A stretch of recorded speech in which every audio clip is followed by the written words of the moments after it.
Welcome back. Now you can create zaps using your own website as either the trigger or the action.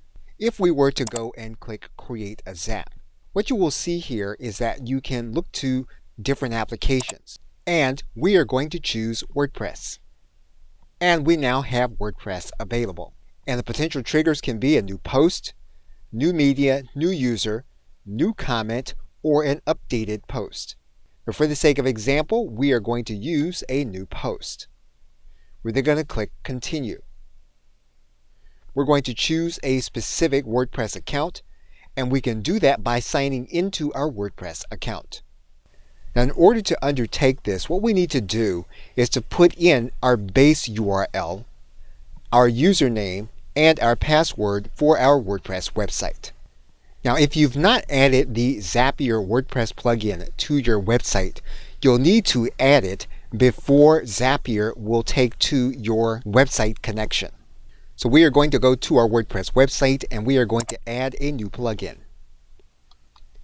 And we are going to see the Zapier plugin. We're then going to click Install Now. We are then going to activate the plugin. We're now going to go back through the sign up process. And we're going to re-enter the information. And we're then going to click Yes, Continue. And your account will then be connected. You'll then choose the post status. And you can state that you want the post to be published. You can then click Continue. You then want to test your trigger. Zapier will find the post. You can then click Continue. You can then set the action. What you can do is you can then set any kind of action that you want. For the sake of this video, we are going to have an email that is sent.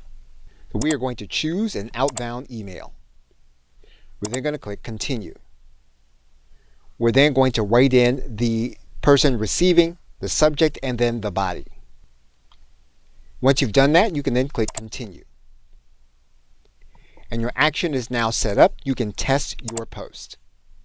So basically, you can set up any trigger with WordPress with an accompanying action of your choice. Okay, so with that, thanks, and I will see you in another video.